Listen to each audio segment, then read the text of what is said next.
पूर्णतः जे वातावरण आहे तुमचं प्रशासकीय यंत्रणेचं टोटल सज्ज झाली आहे, कशी यंत्रणा? आमच्याकडे 393 मतदान केंद्र आहेत. आमची पूर्वतयारीनुसार आम्ही 50 बसेस, त्यानंतर 7 मिनी बस, त्यानंतर क्षेत्रीय अधिकाऱ्यांसाठी वेगळे 42 गाड्या आणि एक्स्ट्रा ज्या ठिकाणी ज्या केंद्रांवर बसेस जाऊ शकणार नाहीत आम्ही अशी केंद्रे आधीच आयडेंटिफाय केली होती आणि अशा 16 जादा जिप्स आम्ही आयडेंटिफाय करून सर्व या ठिकाणी आमची यंत्रणा लागलेली आहे. आता सुमारे दुपारी 11:30-12 वाजत आहेत. तत्पूर्वी आमच्या 5 ते 6 बसेस आधीच गेलेल्या देखील आहेत.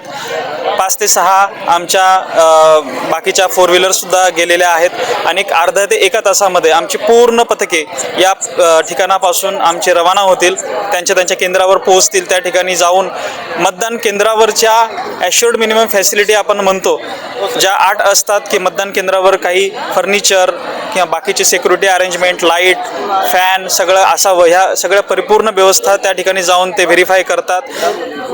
यासाठी आमचे सगळं ससज्ज आमचं प्रशासन आहे. कोणत्याही प्रकारची कोणतीही उणीव आमच्या प्लॅनिंगमध्ये अजून तरी आम्हाला दिसत नाही. सर, एकूण कर्मचारी किती आहे, त्यामध्ये महिला किती आहे आणि कशा पद्धतीने सध्याला हे सगळं नियोजन चालू आहे? अंदाजे 2200 आपल्याला कर्मचारी आहेत, पोलिंग ऑफिसर्स आपण ज्यांना म्हणतो. एक्स्ट्रा आपल्याकडे 200 लोक रिझर्व्ह म्हणून आपण घेतलेले आहेत. काही आजच्या दिवशी अचानक कोणाच्या मेडिकल इमर्जन्सी काही प्रॉब्लेममुळे जर काही अडचण आली, असे आमच्याकडे 20 ते 25 अर्ज प्राप्त झालेत. आम्ही त्यांना रिझर्व्हमधचा स्टाफ आम्ही त्यांना दिलेला आहे.